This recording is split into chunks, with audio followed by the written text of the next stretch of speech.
tonight and so forth. And we might have flirted with unfollowing them for a little bit because we just don't want to see all the cool stuff that they get to do that we don't get to do. But this morning, we get to be interviewing them because we get to hear about Knoda and InspireVive here at 1 Million Cups.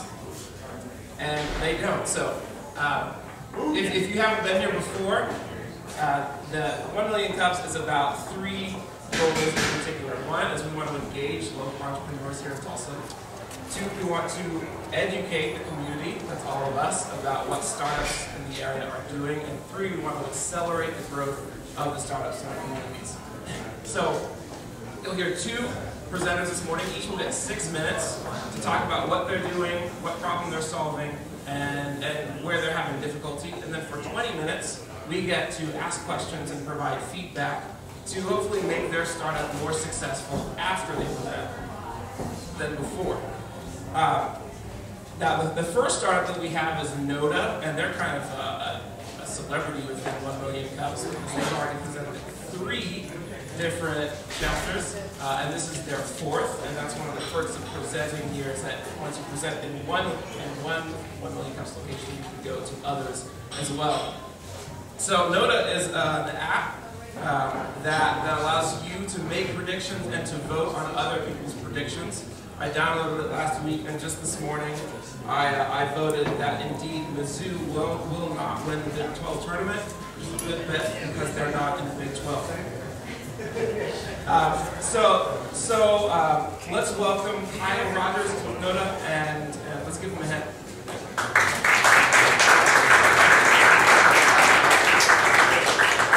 Thank you very much. You definitely start off with a win. As he said, I'm Kyle Rogers. I'm the co-founder of Knoda. We're based in Kansas City, so as you mentioned, we've done a couple of these 1 Million Cups before. Started in Kansas City, done Lawrence, Kansas, Columbia, Missouri, now Tulsa. Going to do St. Louis at some point in the future. It's been pretty cool to go around and talk to different people in the different communities and people all interested in entrepreneurship, and many of them interested in technology, and kind of get their sense for what we're doing over there. So he gave you a great overview. Knoda is a prediction system. It allows you to make a prediction about absolutely anything. We see everything from who's going to win the Super Bowl to when is Justin Bieber going to get his next DUI to when is a friend going to propose to his girlfriend that he's been dating for a long time. Throughout this, we'll kind of flash and show you some of the different sorts of predictions that we see. These are kind of real-world things. Both are a little bit more than just sets.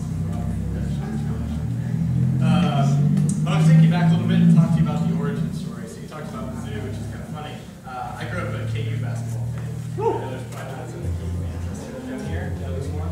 But maybe Danny Manning resonates a little bit with people here in Tulsa. So in '99, they had a great incoming class of freshmen, Tulsa behind me.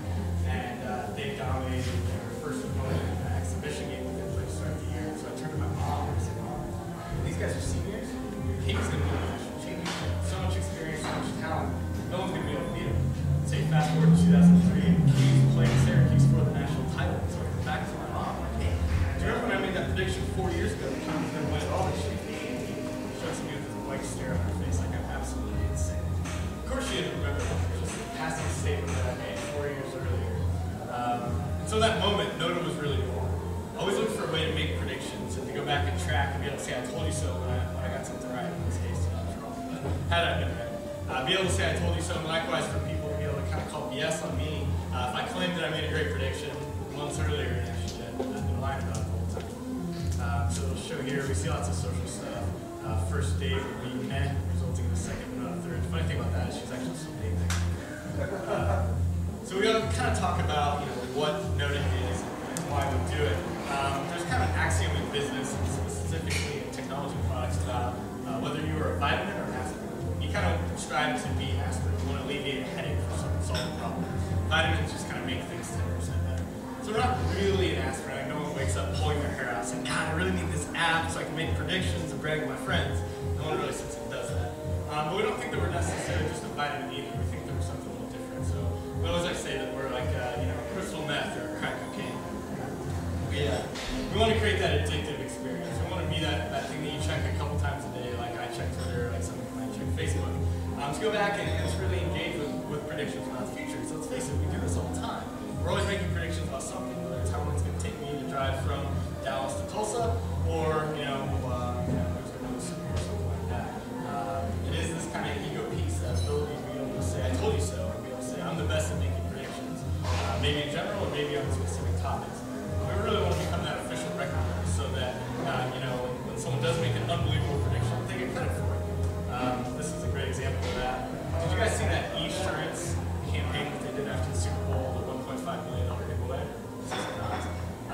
this individual, Johnny Optimus, his real name's Mark, he's out of Kansas City. He figured out that John InTrader was going to be the winner of the contest 36 hours before it was announced on the account. And he went and predicted that on Knoda. You know, if he would have come to me a week later and said, hey, do you remember that insurance thing? Like, I knew that guy was going to win. I'm like, okay, 3 million people enter that contest. Sure, you knew that guy was going to win. Now he's got proof. He'll be able to, for always say, here, on this date, I correctly figured out who was going to win the insurance contest. And we serve as that record. So I'll talk a little bit about our history as a company. We actually started, I told you about the founding story, but in 2011 we did a startup weekend in Kansas City. Startup weekend, you get 54 hours over the course of a weekend to build out a business. And my co-founder and I were on that team. Actually, another person on that team was the creator, essentially, of 1 Million Cups, Nate Olson. So he was on our team then. At that point, we knew we weren't quite ready to start a business. We had been working for Sporting Kansas City, the soccer team in KC, for about 5-6 years at that point, and we just moved over on Sporting Innovations, which is a technology company to work on building tech products. And so we knew that was going to be very important for us to learn that process. So we put it on the back burner, and then about a year ago, really started to make it go full time. Got into a business accelerator in Kansas City in the summer of 11. We're able to raise a small amount of funds from Digital Sandbox, which is a grant program in Kansas City for young companies. Got a seed round back in November, which allowed us to go completely full time and start to hire staff. We have 5 people. As of Monday, our designer joined the team. We released the iPhone in December, Knoda.com for web functionality in January, and then we released Android last week. So our development team is absolutely crushing it. In 14 weeks, we're able to launch 3 major platforms of our product. And now we're going to be rolling into some new functionality, which I'll tell you about during the Q&A most likely. Some interesting stuff here. So we have the little verified check mark. We actually were able to get golden tape to play for the Seahawks this year. So make a prediction on Knoda right before they won the Super Bowl, and turned out to be right, which is cool. But so that was pretty nice. And this other guy is a Yahoo Sports writer. Lots of predictions about sports. So I know you normally ask this at the very end of the presentation as well. What are we looking for? Why are we coming to 1 Million Cuts? It really is about you guys trying out the application, giving us as much feedback as possible. If we build something that the 5 of us think is cool, okay, great, and we're proud of it. But if we build something that millions of people think is cool, well, that's a different story. And so to do that, we really need everyone's help and letting us know what we're doing right and what we're doing wrong. All right. Well, thanks, Kyle. Now it's time for question and answer. So we have 20 minutes, and if you have a question, either get my attention or Dustin. Are you also helping out? Okay. Dustin's attention. You can have one question. Then if you have a follow-up, just hang on to the microphone, and you can ask your follow-up question. After that, hand the microphone back to us, or hand it to whoever we direct you to. So we have one question here in front row. Yeah, it's going to be 2. The first one was, you record these, you said, permanently, so literally you guys will have this forever. Okay. And the other one is, how are you guys generating revenue from this? Yeah, so right now, we're kind of going the traditional Silicon Valley sense of consumer model, where 100% of our focus right now is on building the best user experience and functionality as we possibly can, and not gaining users. We do have several plans of being able to make revenue out of this. We kind of look at that in 4 different verticals, but that's something that we're not going to turn on until we know that this is going to be a scalable business moving forward, and that people will continue to use it. So when we look at when we'll start to actually bring in revenue streams, probably looking at 12 to 18 months before we really start to turn that on. But we have plans kind of in our minds, and that we'll be testing out in various capacities. I'll run through them really quickly, but the first would be some sort of a sponsorship or advertising play, similar to what you might see in Twitter, sponsored tweets, sponsored trends, sponsored accounts, things like that. The one that's unique to us is because a prediction is at some point either right or wrong, that gives us a great opportunity to do contests, right? So if you get a prediction correct, you can be entered to win a contest. And the way that we would do that is whoever is sponsoring that contest, so say for instance, if they were sponsoring a contest around the NBA, who they own the rights to television contracts around. Then maybe Sprint gives a device to someone at the end of the day. It's an NBA-related prediction. So that's a little bit unique and kind of the second would be licensing our content and being able to put that alongside other content. So when you think about that, you think of TV shows such as The Voice and The Bachelor. And you also think of news and content websites such as ESPN, CNN, those types of people might want to embed predictions within their experiences. We actually already have some good conversations on that front already with a couple different companies, but we wouldn't charge them right away. We do some testing first before we turn on the revenue. downstream, the two longer term ones are data analytics, being able to sell that data. So if everyone in this room makes a prediction that iPhone is going to fail when they launch their next product, that's something Apple probably needs to know, right? And we would be able to sell kind of the trends around their different products back to them so they can make sense of that information and either make product development decisions or at minimum marketing communications decisions. And the last one, is an enterprise version. So you make predictions every day in almost every different walk of business, whether it's budgeting or whether it's in kind of medical field prognosis and things like that. If we can track the predictions and how well different people do at those things, we should be able to get better at predicting over time, which will make the outcomes of those industries better. I like the idea. I think it's really fun. It's a good job. Two questions, if I may. If not, I'll come back to it. One, a few years ago, and it might still be going on, there's something that a bunch of friends and I were required. It was ESPN Dash for the Cash. Yep. Do you have something like that in mind, where there's maybe like a monetary prize for correct predictions? That's my first one. Okay, yeah. Potentially, I don't know about monetary prizes, but prizes definitely we talked about. I think that's the way we'll probably make money. Straight for the cash, when we talk to investors and different people, they're kind of on our phone competitor slide because it's not exactly the same. What they do is they give you different sporting events throughout the day, and you pick between two options of what will happen in that event. So it'll be something like KU will win by 5 or more points, or the other team will win or lose by 4 points. And you have to pick between those two. Where in our world, there could be potentially thousands of different predictions around that game that are open-ended. So it's a lot more engaging. But what we talked about doing is creating kind of within groups, which is a piece of functionality we're going to watch soon. So groups will be a private place where you can make predictions, and only the people invited will now see. We think that gives a lot of opportunity for kind of fun social stuff. So when we talk to college kids about this, the fraternity people, the sorority people get really excited about a private group where they can make predictions plus on their friends or whatever. Within that environment, we could create a group that is, day one March Madness, and all these different predictions, not just on outcomes of games, but other kind of prop that sort of things. And then, yeah, if you did the best in that, then potentially could be prize that's cash or devices or something like that. And then the other one was, and forgive me if you already said this, is this linked with, can you search for your Facebook friends, your Twitter friends, so that you know what your friends are all predicting, and then part of that, again, are you going to be able to either hashtag or tag your friends in predictions? Yeah, so the answer to both of those things is not yet, but soon. So right now you can use those social networks to tie into social circles within Knoda, but that is definitely something that we're going to put in. We think that's massively important for us and for the people who know. Hashtags sort of work now. They're not completely as functional as they are on Twitter, but you can use them, and we do use them to organize different things, certain types of content.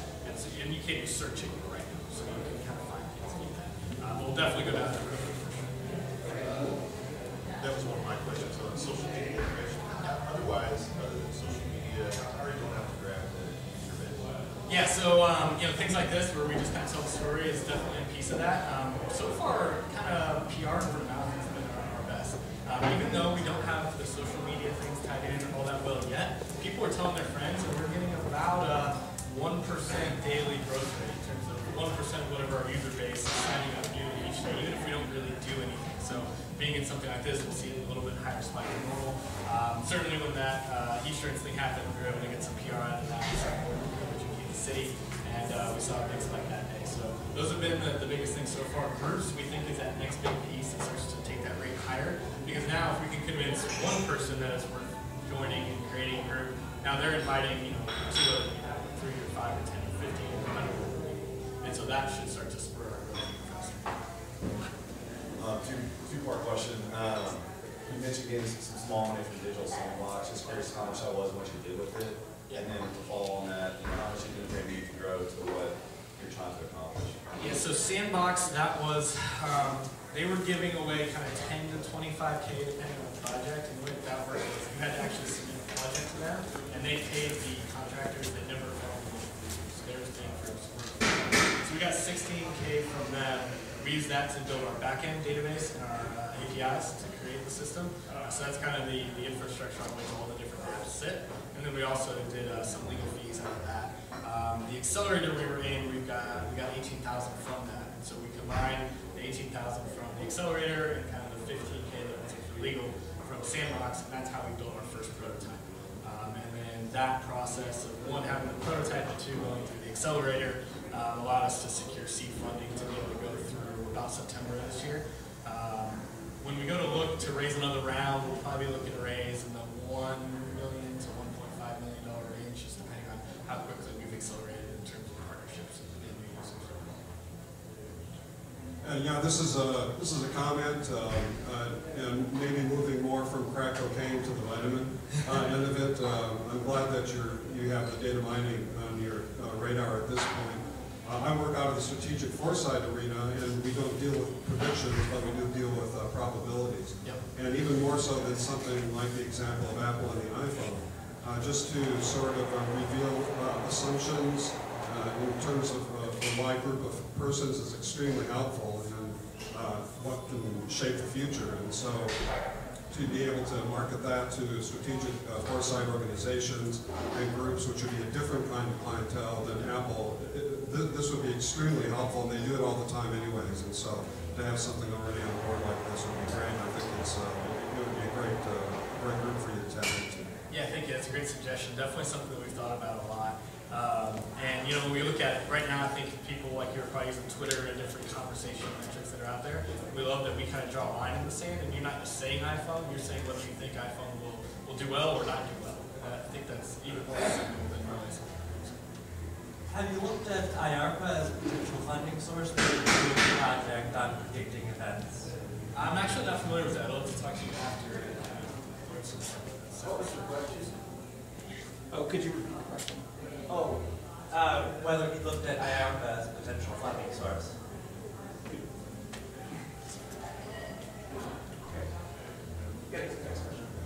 So I know you were saying, you know, about sports and stuff. Have you had a conversation with ESPN about, everything, anything and everything? Have you guys talked about that yet?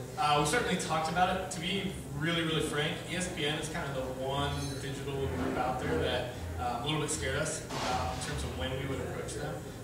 With this sort of thing, it's certainly kind of a speed to market sort of proposition.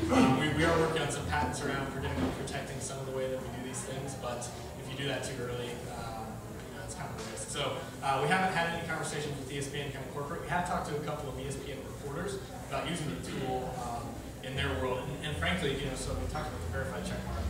About, I think almost 1% of our user base is journalists in some capacity, which is pretty interesting. It shows a lot of people see the value from that perspective.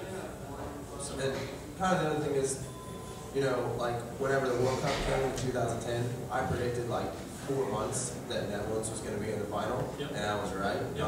For Facebook. Did anyone believe you? Well, I had Facebook posts. I was going to make sure to document. That it was hard, right? And go back and screen cap it, repost it, all this. It was ridiculous. Now, Knoda, you just go, yep, I was right, share. Boom. Exactly. So I want to know: is there like recognition for something? Like if I right now predict the final in 2018, is there recognition for that, like nationally or within the organization? Like, Yeah, certainly. So right? certainly there's that kind of feedback loop of, yeah, you were right, and we have different things. So we've got kind of a point system. We're going to revamp it, make it even better for longer shot things and things that happen in the future. So it gives you even more kind of rewards. And then we have a badge system as well. So like we'll probably develop some kind of World Cup champion badge or something. Anyone who gets that right, we'll kind of get that. And we'll always be able to have that, right? The other thing is, I talked about we got some media out of the e-shirts thing. As we kind of become bigger and a bigger deal, like right now, right, you can't turn on TV without seeing tweets somewhere, no matter what the story is. And so we certainly, it's one of the reasons we took a long time on our logo is to make something iconic. We would love to end up being, on TV, and as soon as the World Cup ends, hopefully they go back and say, okay, the very first person to put on Knoda that they would win the World Cup is this person. That was actually 7 years ago. And the reasoning was the U20 team had just won. And I have a question right here. Could you talk about the name and how you came up with it? Yeah, well, we can't spell very well, which, as people say, Knoda, so that's N-O-T-A. No, it's not N-O-T-A. The reason that we came up with it this way is it's a play off of knowledge and then Yoda. So we were sitting around one day, and we had a different name for a while, we didn't really love it.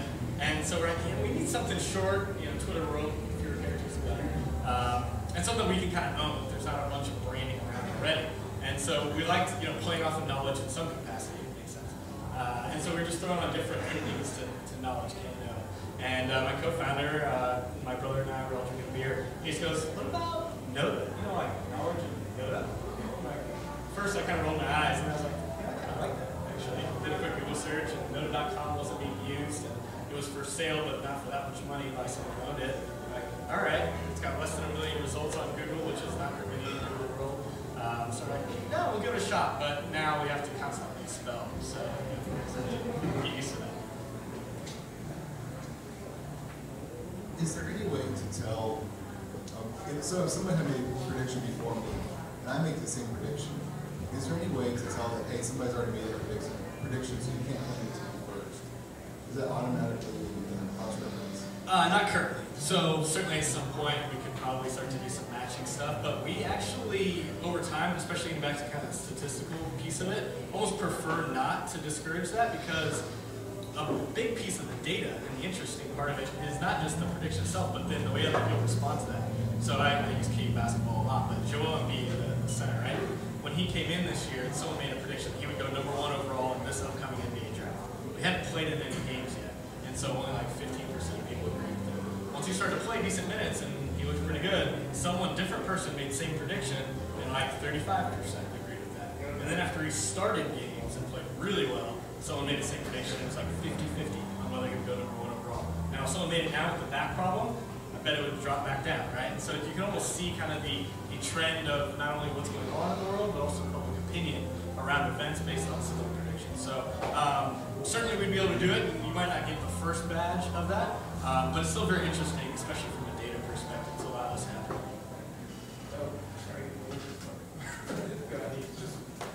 As a follow-up to that, is there any plans for a way that I can endorse somebody else's prediction other than saying the same thing once? Yeah, so right now you can vote and agree on it and disagree, and so that kind of creates that market.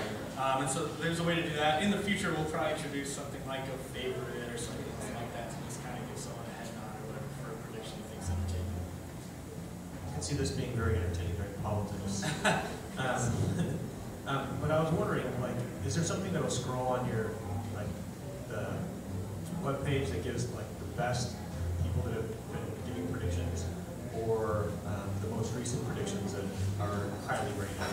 Yeah, not yet. So that's another piece that we will kind of do here in the near future. Basically, for the last 6 weeks to 8 weeks, we've been essentially cloning what we built for iPhone on Android and web. And so that's been the predominant kind of work that we've been doing on the tech side. Now we start going to new features and filtering and what's hot, what's most interesting. We're starting at the top of that. I have a question in the back. What's next for you guys? Are you looking to raise capital? Where are you as far as that goes? Sort of give us an update and what the next, I don't know, 3 to 6 months. Sure. So as I talked about, groups is really that very next. We're working on that. In fact, it started this week. We were actually just out South by Southwest, as we were talking about. So driving back through, kind of stopped here for this. So we're working on that functionality and then some of the other things that various pieces of what we just talked about will be rolling out. In terms of fundraising, like I said, we're good. We have funds through about September, October. But at the same time, we don't want to give ourselves a week to get it done. So we'll probably go out in the summer time frame and start to actively look to raise those funds. For us, priority would probably be to keep it from the Midwest, if at all possible, and specifically Kansas City if we could. Our first source of funding was a local angel investor. And we really want to stay a Kansas City company, if at all possible. And I know a lot of the kind of VCs out there, as soon as they put money into you, they say, oh, come out to San Francisco. If you do that to us, it's kind of funny with the way that cost of living and cost of salaries and equipment and other things like that is are in Kansas City. You cut my runway down from 18 months to 9 months with the same amount of money if it didn't how much we raise. So we'd love to stay in town, but we certainly need to kind of do our due diligence on the East Coast and West Coast investors. So probably, to answer the question, summer time frame will start that process. So a couple more months. And how much have you raised so far and all of that? Yeah, so we raised kind of in the mid-6 figures the first time around. That individual actually has an option to put in some subsequent funds. So should things be going well and they're feeling good about the team and everything that we've done, we might actually end up delaying that fundraising for a while because I had a quick question and a statement. Some of you guys might want to buy lottery tickets, but I'd like to make a public prediction that I'm going to win the Mega Millions this Friday, so don't worry about it. It's not on notice in that Tickets, yeah. Okay, yes. So, no, but this is your fourth presentation at 1 Million Cups. What kind of feedback tell us about your experience with some of the other ones? How has that helped accelerate you guys as your company? If you can kind of share a little bit about that. Yes, certainly. So every time we've done it, we've seen a minimum of open and user signups and traffic. And then we've also got really great feedback. Questions. Even if we've already thought about it, the number of times we hear that question starts to tell us how interested people are in either that piece of functionality or that future business decision. And so it's really important to hear that feedback from people. So this is an awesome, instance of people who haven't heard the concept before, predominantly, to be able to kind of off the top of your heads ask us something, which is invaluable. And then almost every time there's been at least one or two different people, relationships, partner opportunities come up and talk to us after, which is obviously huge. We're just getting started. Any sort of road we can go down that might lead to something that helps us out, whether it's on the money or on the hiring or on our functionality or partnership with a big media company. Those things are massive for us. We're a small team just getting started. So it's been great. It's funny. Certainly the number of people has been different in every place, and the setting has been sort of different. They're all pretty awesome. But the questions have all been top notch everywhere we've gone, and support has been really cool. So in that perspective, it's pretty similar, but it's been fun. So. That's awesome. Kyle, just the community question here. How can we help you besides downloading Knoda and getting on there and starting to... Yeah, I mean, that's number one. That's the biggest thing for us. Give it a shot. And I guess more importantly than trying it is telling us what you think about it. So if you love it, tell us that you love it and why. If you don't love it, seriously, tell us. And we have to tell people that all the time. We need bad feedback too. If you don't like it, we want to know why you don't like it. And if we could do anything that would make you like it, and if you wouldn't, if no way you would ever do this, that's fine too, but please tell us that. Because then we start to, in a sense, segment our user base, right? These people never want to use it, ever, ever, ever. These people, if we made this decision, maybe they would. These people love it. They're addicted. It's like crack cocaine. So. Awesome. Thank you. You guys give us a clap.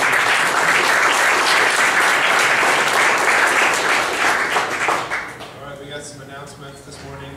Daniel, I'm going to have you come.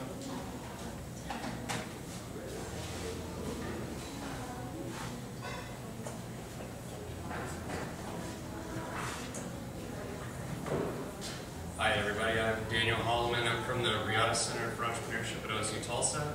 I'm here to talk to you about the Inspire conference that's coming up on April 8th. We're going to have David Wilk, Lauren Bush-Lauren, Jason Giannatti, Sue Maloney talking about funding, Jacqueline Cornaby talking about women in entrepreneurship, Paige Cahill, social media, Howard Haller, entrepreneurship, Tom Westbrook, creativity, Pat Henriquez, Brune Behringer's talking about his book 100 Days, Scott Phillips talking about technology, Vicki Berry panel talking about art, and Lane Norton talking about fitness entrepreneurship. This event is coming up April 8th, and if you mention 1 Million Cups, you can save $50 off of your ticket price. So if you come talk to me after the meeting, I can give you more information about that. I've got handouts at the back table back there, and come talk to me, I'll do that. Anybody else think he should be on radio? Awesome. Thank you. We can do announcements every week. Okay, we've got an event. I don't have the details in front of me. Tomorrow night? Is that your concept fun thing? It's tonight. It's tonight. Okay. What time? 6 o'clock? 6 o'clock. Applications are closed, but if you want to come network with some other entrepreneurs who are trying to raise small amounts of money to help develop their ideas, we're giving out $6 grand and $1,000 tonight. So anything that applies to kind of network. So you can pitch and you can come hear the ideas and see. Yeah, that's cool. At the Forge. At the Forge, yeah, they're giving out cash. Something I'm excited about at the University of Tulsa. We got some flyers in the back. We got Dr. Paul Polak. He's coming. He wrote The Business Solution to Poverty. And he's going to come. It's on April 16th. It's a free event. 7 o'clock. We'll post it on the social networks. But he's basically developed companies that have over $3 trillion in revenue across third world markets. So it's pretty interesting. Maybe expose you guys to a little bit of the social entrepreneurship side of things. A couple other things to mention. We had Nate Olson in town last week. He's the founder of 1 Million Cups. He gave out a few last-minute arbitrary awards that you guys should know about. He He said Tulsa is one of the best dressed 1 million cup cities in the nation. Throw that out there. Okay, so that was good. He actually felt bad. He was wearing a hoodie. Felt bad about that. He also said that we have some of the funniest jokes here. We'll give that over to Brad in the back. I'm just kidding. Our jokes are usually not that good. All right. All right, I'm excited to introduce you to a couple entrepreneurship students, business students from the University of Tulsa this morning.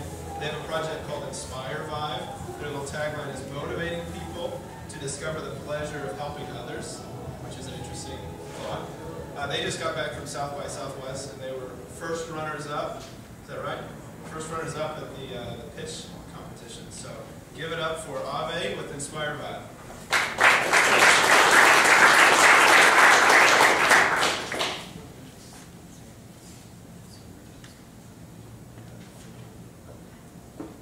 Good morning, everyone.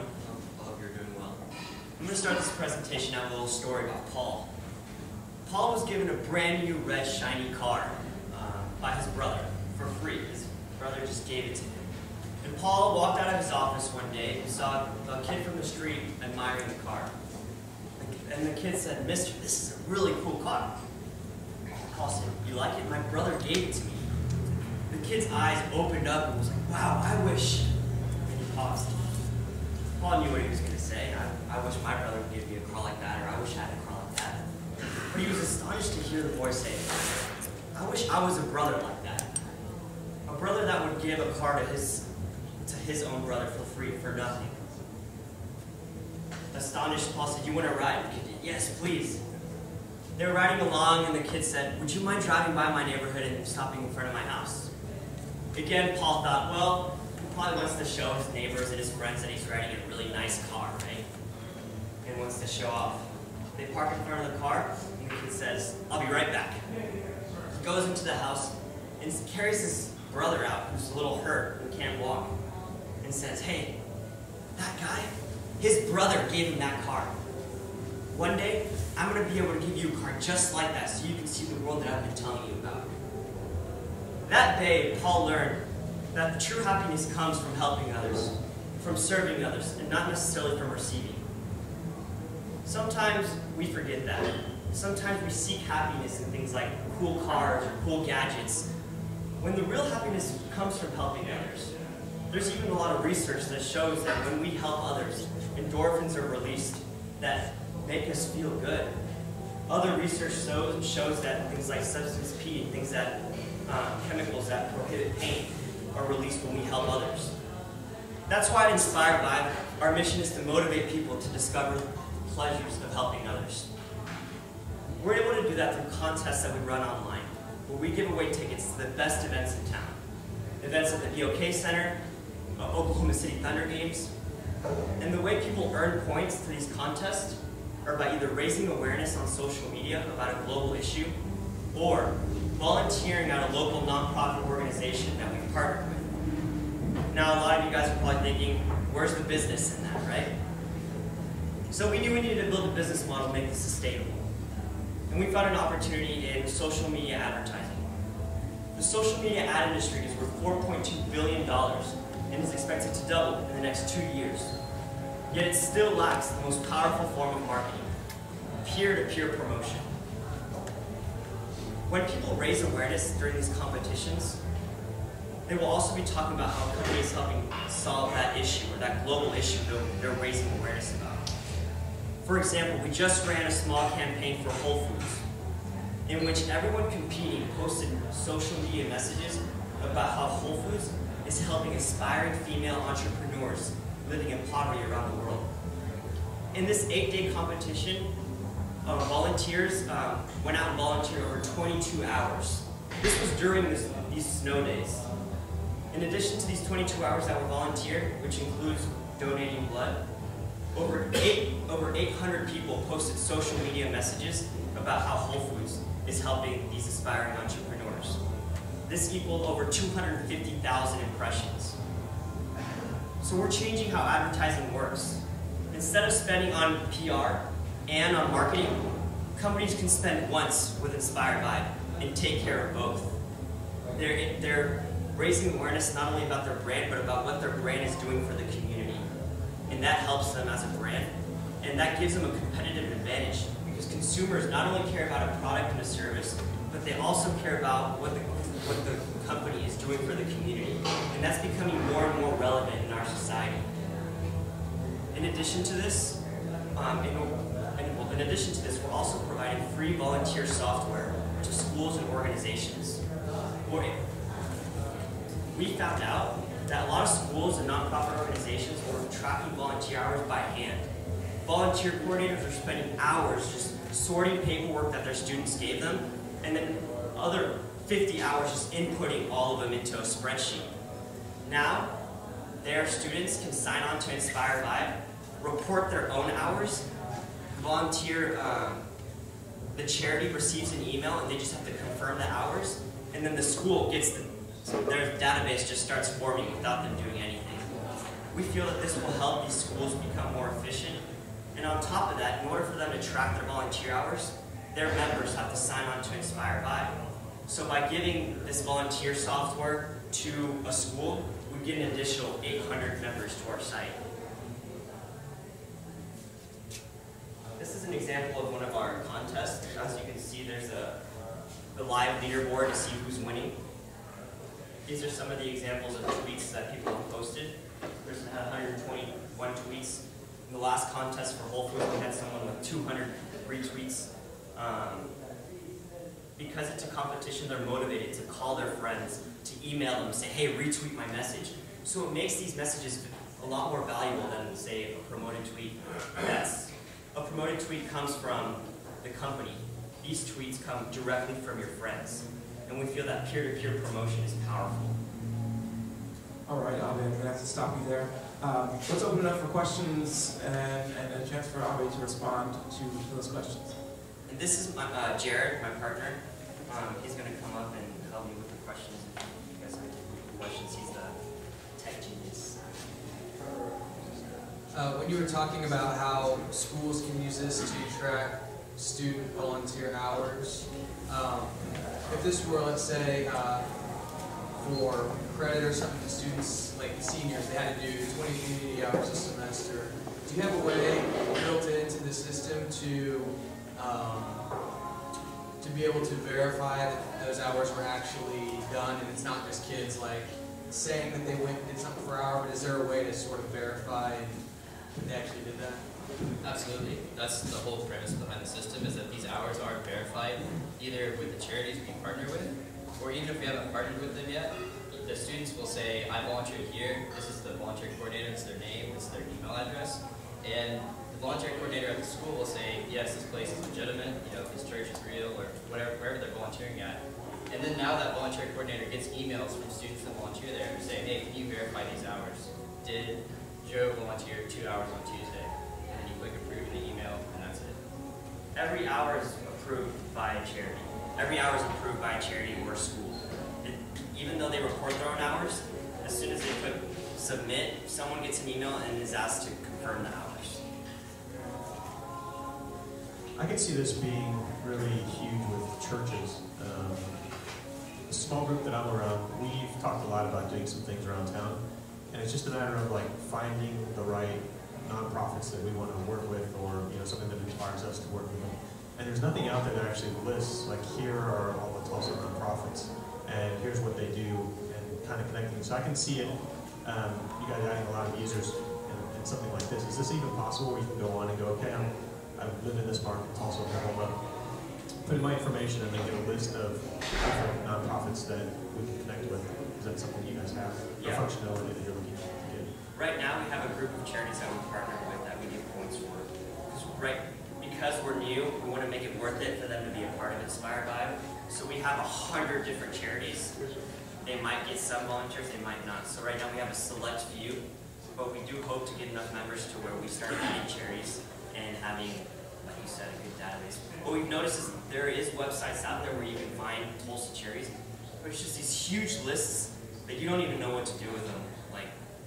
You don't know, you have to click each one of them to see what each one offers, and it's just kind of hard. So we have a select few that we've chosen, and that's how we've done it so far. But but we do want to do it with churches and with anybody that wants to volunteer. Yes, sir. A question with maybe a follow-up. Who's the demographic that you're appealing to for this? Right, we're targeting the youth as users. So between 13 and 22, around there. One, because a lot of those people don't have jobs yet, so they're willing to compete in order to get these tickets. A lot of older people just will buy the ticket, you know? And two, we want to start educating these kids to really discover these pleasures of helping others from a young age. And these people, this age group tends to be more active on social media, and at the end of the day, that's what allows us to sustain this company, to provide companies with viral peer-to-peer promotion and great branding. My follow-up question is maybe just a challenge to that last statement, that there's some other global research indicating that the youngest are not as active anymore. Okay. And so I was just curious as to how you were dealing with the changing demographic in terms of their perhaps inactivity in terms of Facebook and tweeting at this time and moving on to some other kind of options. You know, you're absolutely right, actually. We have found some research that moms are actually 50% more likely than any other person to be on Facebook. And when we went to Whole Foods, they knew that, and we knew that, and that was one reason they agreed to run the campaign, because moms are also on Facebook a lot. So even though kids are tweeting, moms are receiving these messages, and we would like to expand that demographic. But yes, thank you for that advice. Okay, I have a question actually, and then we'll get over to that side. Could you discuss your plans to scale and some of the markers that you have in the next 6 months, a year, and so forth? Absolutely. Right now, we're working to find companies in the Tulsa area. But in order to scale, what we would do is purchase tickets to, say, events in Austin and start running campaigns in Austin, maybe promote it a little bit on the radio.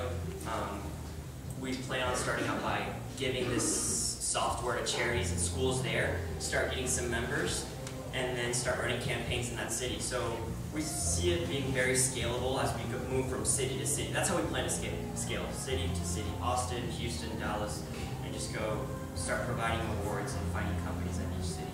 And hopefully some of these companies like Whole Foods have branches in all of these cities, so we already have those connections. That kind of leads to my question. I guess I'm a little confused. You keep referencing the partner charities and the non-profit organization you want to partner with. On the other side, you're trying to get in with large corporations that have a lot of brand awareness that can engage more users. I'm just trying to see how those two things connect. There's some right with it that the company you're partnering with, say Whole Foods, has a time in socially employing your partner charities. Like, how do those two things connect? Do you view as two completely separate pieces? So we seek to promote brands that are doing something socially good for the community. In order to keep our brand integrity, we don't just want to run campaigns for any company. We want to run campaigns for companies that are doing good. So if they have an organization like the Whole Planet Foundation, like Whole Foods does, that makes for a perfect message to say that, hey, they're actively helping the community. However, we know that there's a lot of companies that maybe don't have an organization, a nonprofit organization side, but if they are seeking to help the community in some way, we find ways to promote that.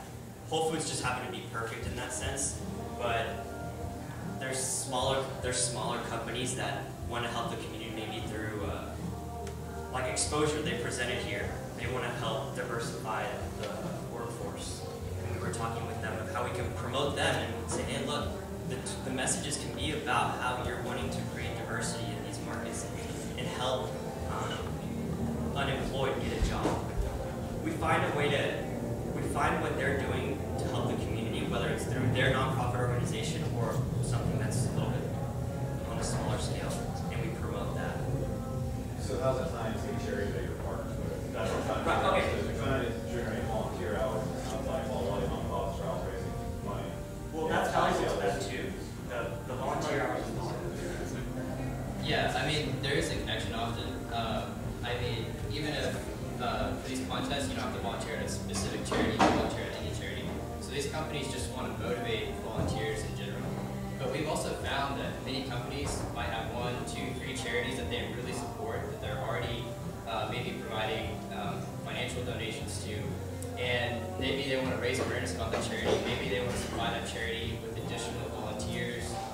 Maybe they want that charity to have a way to more efficiently track their volunteers. And we're able to provide all of those. So it's kind of a win-win for everyone involved. I just had a couple thoughts while you guys were talking. First suggestions. First of all, for who to talk to. First of all, have you guys heard of Enactus? No.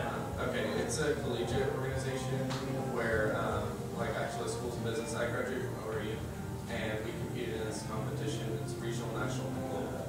And it's about entrepreneurs in action for the greater good. And so it's focusing on helping people, planets, and profit. And so you try to develop entrepreneurial ideas and help the environment as well as help the profits. And it's typically focused on helping in a humanitarian way. And if you go to enactus.org, you might be able to find all the different businesses that support Enactus, which might be interested in supporting this. So I think that could be a cool link to businesses. And then secondly, you might even talk to ORU for, they have a local outreach program. And so they're already connected with so many different organizations here in Tulsa and have a huge pool of students. Sometimes it's required for hours of classes, or they have just tons of volunteers that already go to different charities, and then you would be able to tie it in and track it through InspireVive. So it's nice.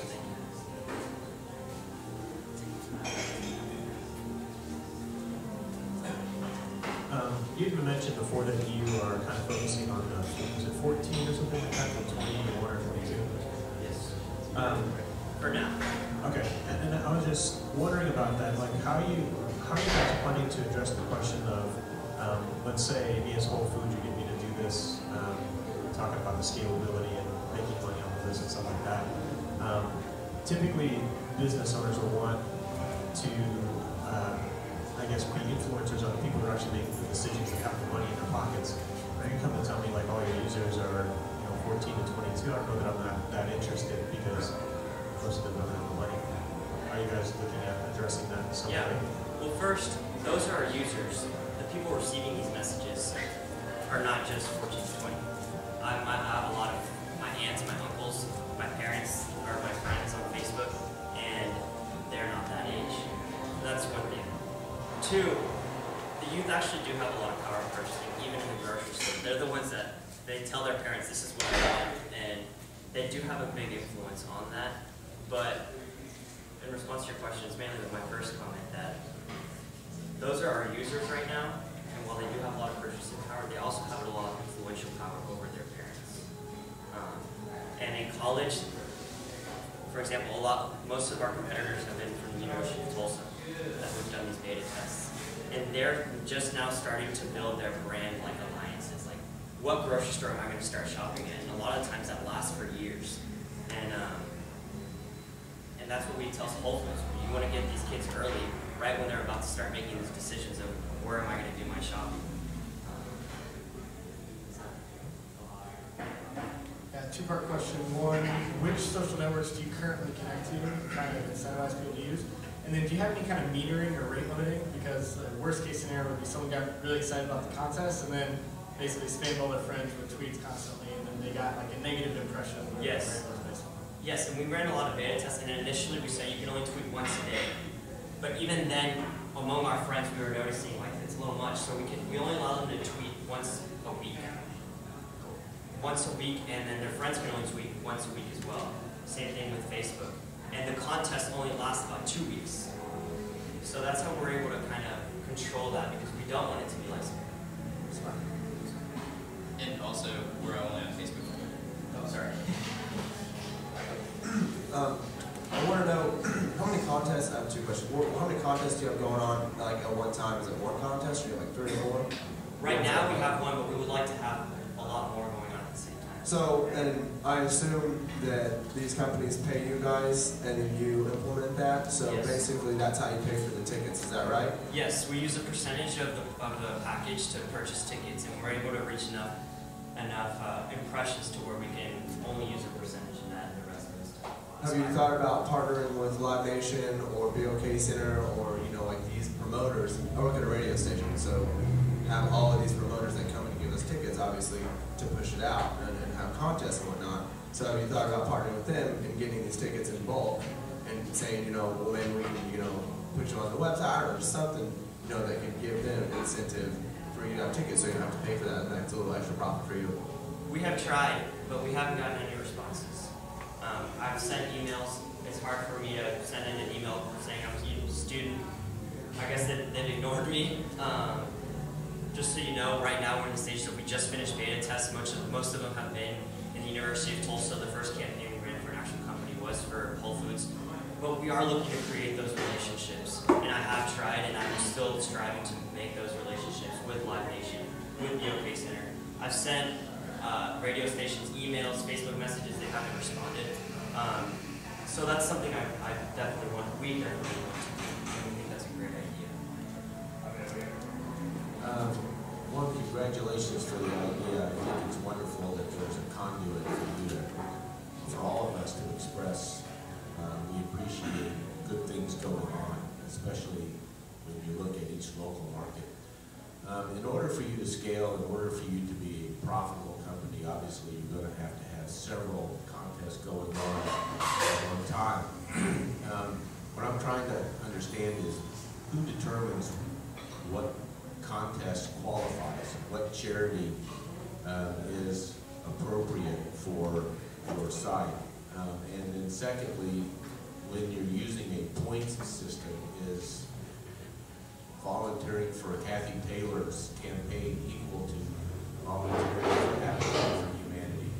So I can't quite understand what filters are being implemented in order to make your site consistent with the motivation that I'm hearing. For example, you're a for-profit company on the backs of nonprofit activities. So I'm just, all of those three things are swirling around in my head. Okay. So we give 1 point for every social media messages. We give 1 point, and then for retweet as well. For an hour volunteers, we give 10 points. And you can't just volunteer at any volunteer organization. You can only volunteer at the organizations that we partner with in town. So as you can see here, Emergency Infant Services, the Food Bank, Folds of Honor. If you donate blood, we also give you 10 points. So that's how we're able to give, obviously, more points for volunteering than for just posting on social media. What was your other question? Well, I think you're answering the question that you guys are judging whether or not. Yes. Yes, we choose what campaign is more valuable than infant services. Yes, sir. Well, we value all of them. A volunteer hour at any of these locations the same. But we don't allow people to volunteer at their mom's house or to clean their room, obviously. We only allow them to help a charity, and hopefully a charity that they can build a relationship with. If they're 8 years old, cleaning their room maybe. You're absolutely right. However, it's a little difficult to measure, to give points for that because we don't know. Mother may want to be bragging about it. Yeah. Okay. I hope that answered your question. It's a start. I mean, you're starting it up, and I'm just wanting to hear your thoughts. Well, we're hoping we can get the people to these charities. And when we speak to them, we say, look, we're going to get them in the door. It's your responsibility to really give them a great experience so you can build these relationships with them. Not only for the good of your organization, but the good of this human being so they can really have an organization to help and feel good about. All right, Alvin, on your left, Mike. What metric are you using for the success of our marketing campaigns? Just general impression? We can do impressions or engagements as well. And engagement is a retweet, a like, a share. We give those both options to the company. We say, hey, look, we guarantee you this amount of impressions for this campaign. Sometimes they prefer engagements. Have you considered restricting particular demographics? Because, I mean, somebody can get a bunch of, or an 18-year-old might be able to get a bunch of 18-year-old friends to all me tweet something, but if I'm Whole Foods, I don't really care so much about the 18-year-old as much as their 30-plus-year-old moms. Yeah, we don't want to restrict our platform. We don't keep anyone off of it. But just by nature of which concert we're choosing, what event we're giving away, that kind of determines the demographic that's going to participate. My question is, what inspired your name? So Vive is to bring life, or to bring kind of action. And we believe that one of the purposes in life is to help others. So we inspire life, that's where it came, InspireVive. All right, and guys, to finish up the session, what can we as a community do to help you get to the next level here? Yeah, so we're seeking connections to whether it be marketing firms, companies, radio stations, a way to get the word out. We're also looking for a graphic designer. We have a programmer, we have the business side, but we don't have a designer, and that's something we lack it. But yeah, mainly these connections with companies, with marketing firms, or with people like Live Nation radio stations. We want to get the word out. We want to be able to grow it here in Tulsa so that we can start moving from city to city. Okay, well, let's give it a hand for Ave.